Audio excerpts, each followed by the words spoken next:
মানুষ হও বেটা, মানুষ হও আব্বা। নষ্ট হয়ে গেলে একটা ছেলেকে বলি আব্বা, নষ্ট হয়ে গেলে পয়চা গেলে তোমার খবর কেউ নিবে না। স্বার্থপর এই দুনিয়া, কারো হাতে টাইম নাই। তুই বেটা নারী দেখতে দেখতে, উলঙ্গ ছবি দেখতে দেখতে তোর হাত তোর লজ্জাস্থানে নাপাক নষ্ট করতে করতে পয়চা যদি গল্লাও যাও, শরীর জীবন যৌবন শেষ, কারো হাতে টাইম নাই তোর খবর নেওয়ার বেটা।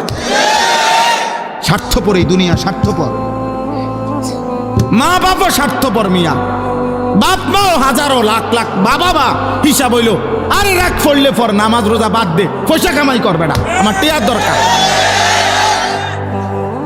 টেয়ার দরকার বেটা, টেহা দে। সোজা কথা। এরপর তুই মানুষ নাও মানুষ, এটা পরে চিন্তা করুন। কিসের নামাজ, কিসের আল্লাহ খোদা, আমার টেয়ার দরকার, টেহা দে। হ্যাঁ যা বিদেশ যা, নইলে দেশে থেকে কাম কর। এত কথা বুঝি না আমি, আমার টেহার দরকার। স্বার্থপর দুনিয়া।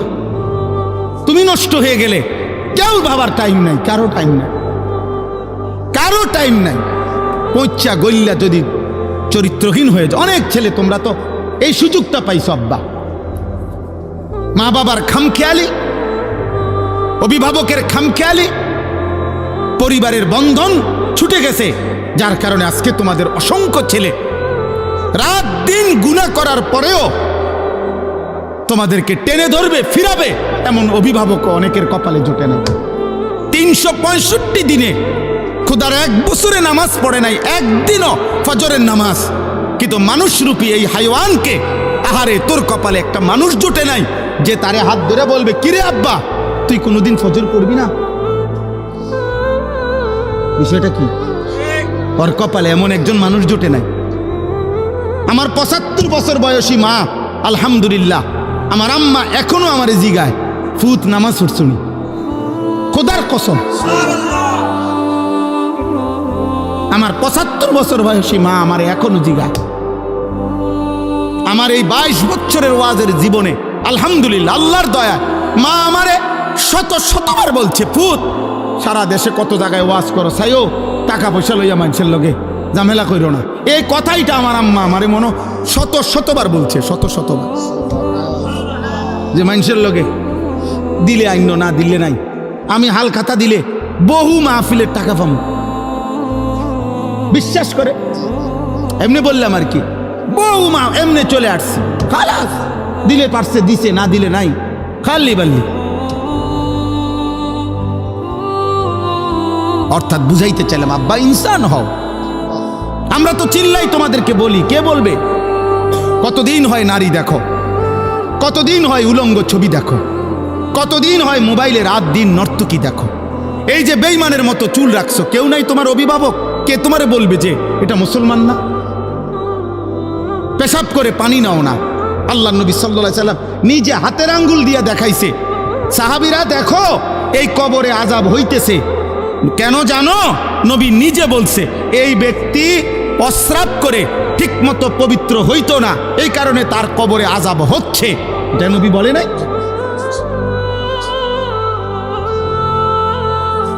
স্পষ্ট হাদিস বাবা, আল্লাহ নবী নিজে দেখাইয়া বলছে যে এই কবরে আযাব হচ্ছে।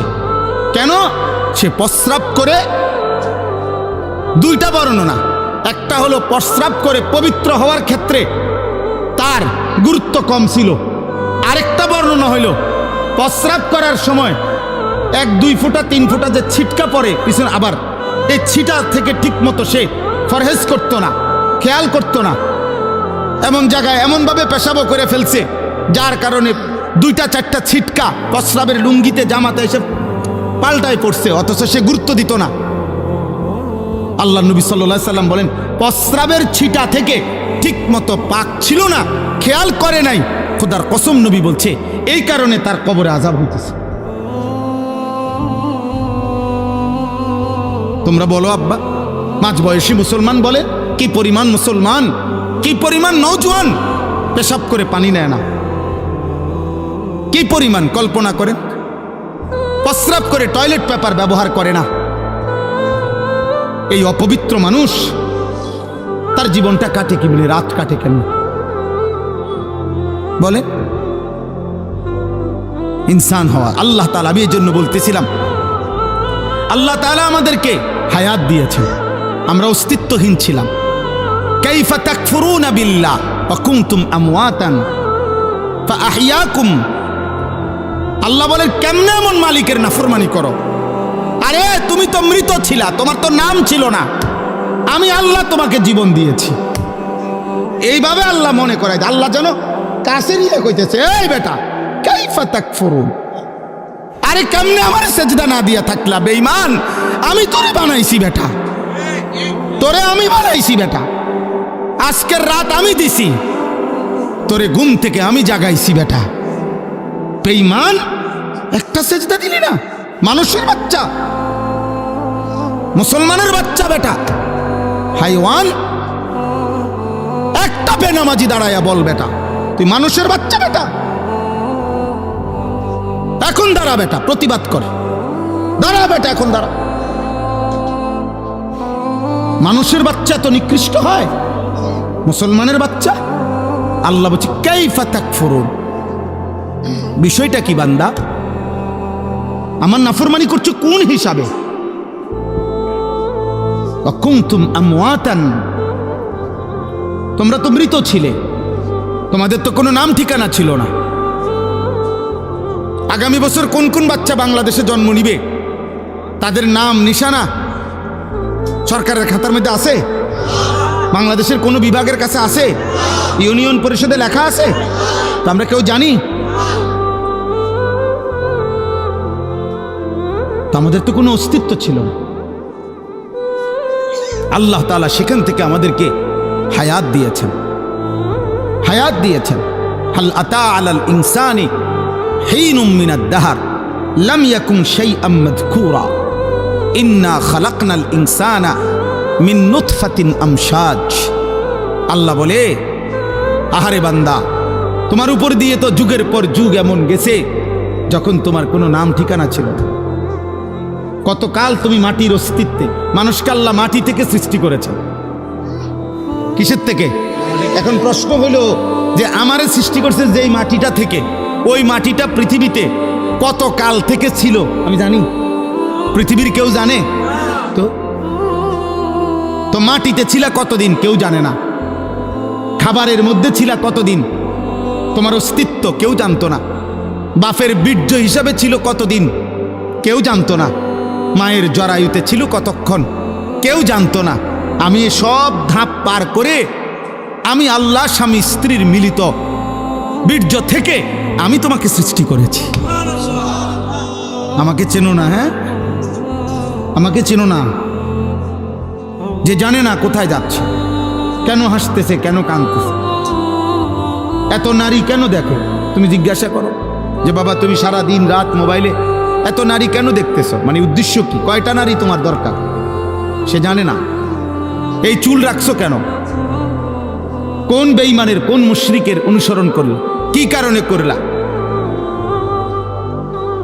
কেন অনুকরণ, মানে এই চুলটা রাখলা কেন? ওর মধ্যে সৌন্দর্যের কি অথবা গুণ কি? একটা কিছু তো থাকবে, একটা কারণ তো থাকবে। মানুষ পছন্দ করে, আরবিতে আছে মহব্বত করে, কাউকে ভালোবাসে কেন? মাইলানুল কলবে ইলা শাইই লিকামালিন ফি। ভালোবাসা বলা হয় কোনো জিনিসের প্রতি কারো অন্তর ঝুঁকে পড়া, ওই জিনিসের মধ্যে কোনো না কোনো যোগ্যতা আছে, এই কারণে কোনো কামালিয়াত আছে এটার ভিতরে। তো বেঈমানের মধ্যে কামালিয়াত কি, যোগ্যতা কি, গুণ কি? বলো না আব্বা, একটা ছেলে বলো। সেলুনের এই যাদের চুল ডিজাইন লাগানো আছে, এদের যোগ্যতা কি? কি কারণে তোমার পছন্দ হলো? কি কারণে?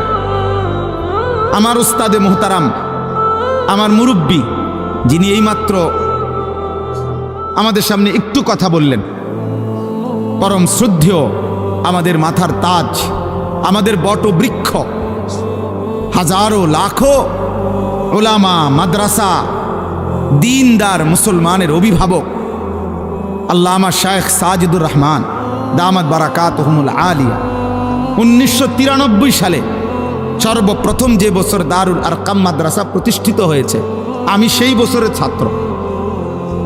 সর্বপ্রথম